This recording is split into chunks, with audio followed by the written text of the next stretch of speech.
Can you hear me all right? Oh I no, one can. minute.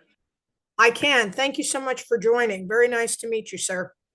I've been independent now since 1969.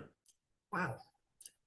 Are you Yeah. enjoying your life? I mean, you've achieved so much, especially with the articles you've written and just the work that you've done overall and the different speaking engagements. Are you enjoying your life? Yes, I would say I'm a very lucky person. I mean, I enjoy good health, that's one of the really great things.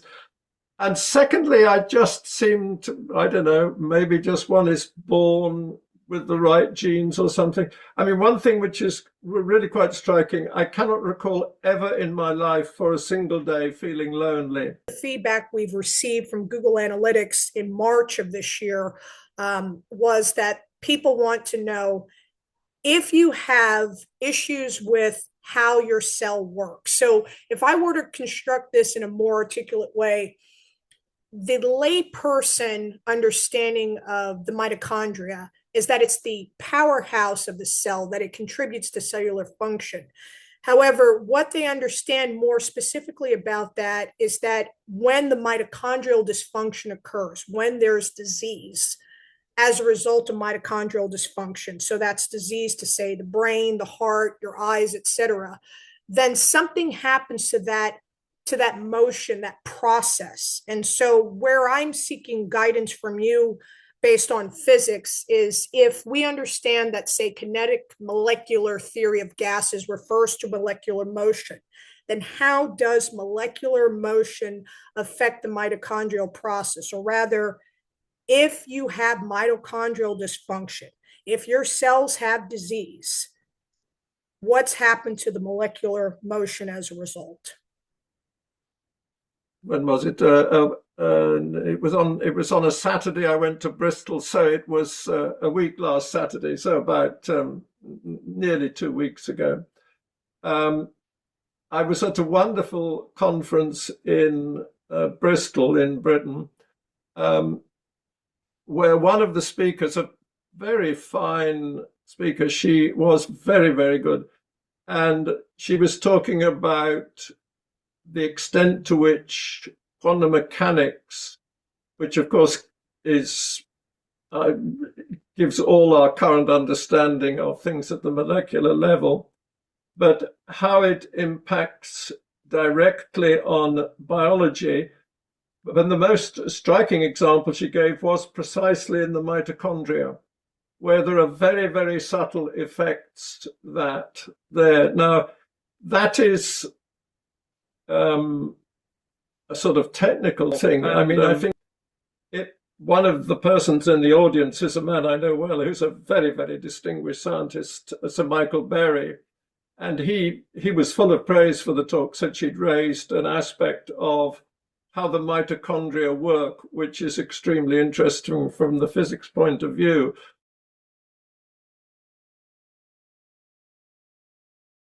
I would say the key thing about thermodynamics, which has been amazingly missed, but it is amazing what scientists can miss for a very long time, is that thermodynamics essentially works if you've got a system in a box. So thermodynamics is definitely applying to both you and me as we're speaking to each other. And that is because essentially we are in a room. I can see the walls of where you're sitting, and you can see the ones with me. And in some senses, every sentence either of us says increases or maintains the entropy in the room where we are. But that doesn't mean to say that it applies to the whole universe, because that would presuppose, I mean, people just assume they know how the universe works. And I think rather naively, they think it works like a steam engine, but that the universe, I think, is going to be a bit offended by that. Analysis or whatever available medicine is going to fix them. And who cares if the next generation doesn't learn anything? That's what we're Uh, facing right now. Yeah, no, that's tough. No, I mean, um, I certainly think science is incredibly important. I mean, you just have to look at how many benefits it's brought to humanity.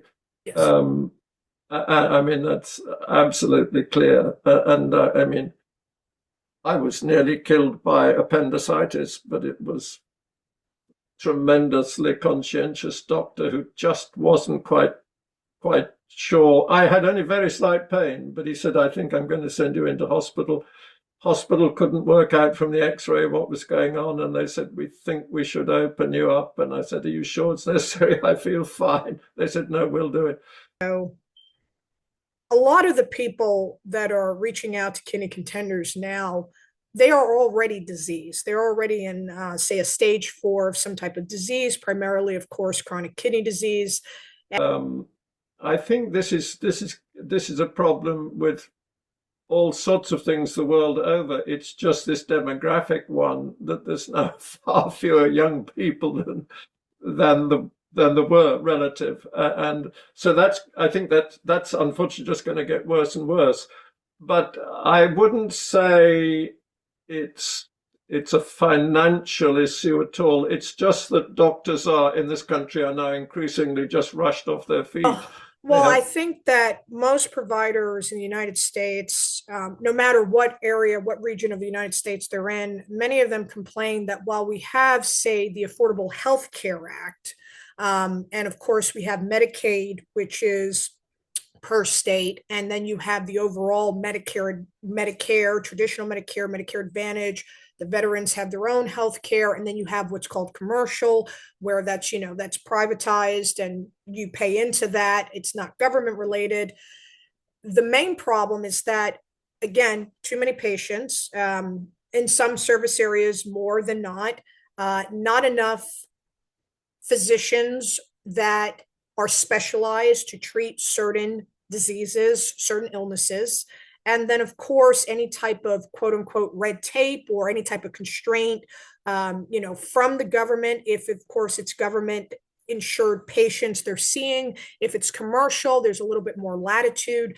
But it seems, at least in the United States, um, the main complaint is that you don't have enough physicians that want to deal with the burden that the healthcare financial system plays a role with people's health.